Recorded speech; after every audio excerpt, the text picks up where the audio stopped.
Salut, c'est Thierry. Hello, it's me. C'est donc le G2NL Mag et voici les infos de la semaine.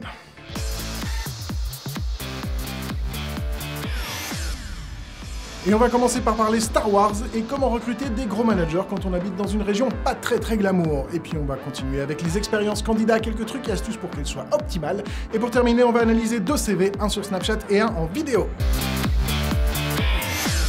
Soyons honnêtes, tous les pays ont leur ville et village où personne n'a envie d'aller bosser. C'est un petit peu comme dans le jeu Motus, il y a la boule noire et personne n'a envie de la tirer. On a des zones comme ça en Belgique, non? Oh.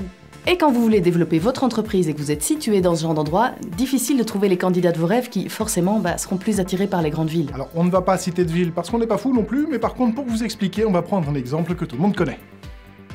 En gros, imaginez que votre société est située sur Tatooine.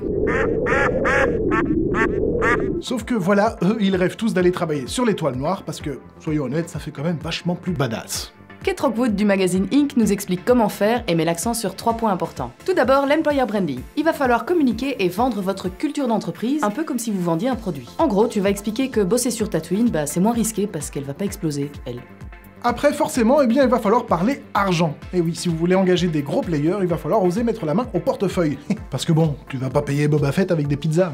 Et puis surtout, elle nous explique qu'il ne faut pas avoir peur d'engager, même quand on n'en a pas besoin. C'est en tout cas ce que nous explique le CEO de Orion Energy System, qui a décidé de d'abord engager ses top managers, et puis ensuite de voir ce qu'il allait faire avec. Bref, on vous conseille de vous abonner au magazine, ils ont toujours plein d'articles super intéressants, ça vaut vraiment la peine. Et en plus, il existe soit en format papier, soit en format en ligne.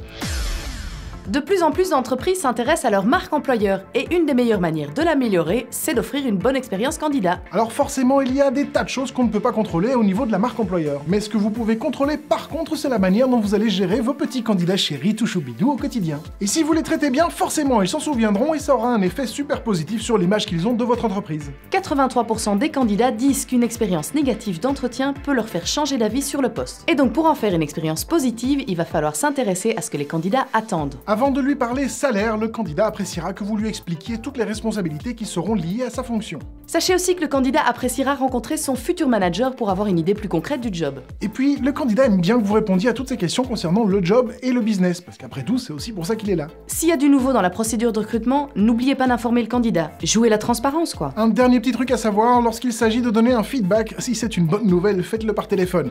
Si c'est pas trop une bonne nouvelle, faites-le plutôt par mail. Le candidat préfère. Puis donnez un peu de feedback aussi. Si le candidat n'est pas choisi, il aimera savoir pourquoi, pour pouvoir éventuellement travailler sur ses points d'amélioration, ou pas. Quand on sait que seulement 41% des candidats reçoivent un feedback après un refus... Bref, il est toujours bon de chouchouter et d'être gentil mignon avec ses candidats. Bon après, faut pas les border non plus.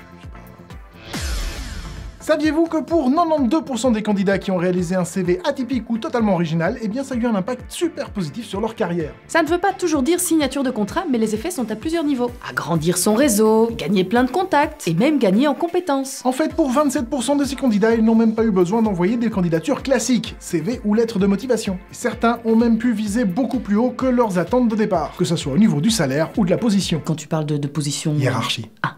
Cette stratégie de différenciation est donc payante et cette semaine, on vous a sélectionné une candidature originale. Cette candidature, c'est celle de Charlotte. Pour obtenir un stage d'assistante chef de projet chez Marcel, elle a opté pour la création d'un Snapchat, adopte une stagiaire. Il est original, il est bien ficelé et puis surtout, il est ciblé et c'est pour ça qu'on l'aime. Hello, it's me. On voulait également vous parler de la reprise plutôt originale de la chanson Hello de Adele par l'agence Grad Touch. C'est une vidéo qui va montrer les difficultés des jeunes diplômés à trouver un boulot. Et pour nous, c'est également la vidéo qui montre bien tout ce qu'il ne faut jamais faire avec un recruteur. Comme le harcèlement par exemple, que ce soit online ou dans la vraie vie.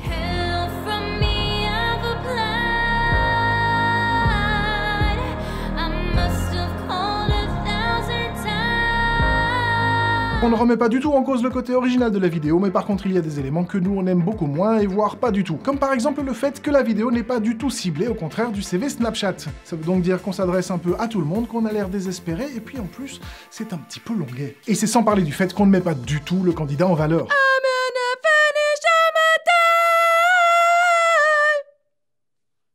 Quoi ?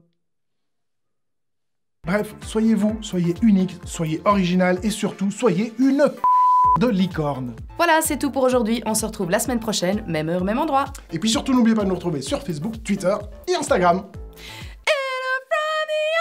Mais tu vas fermer ta...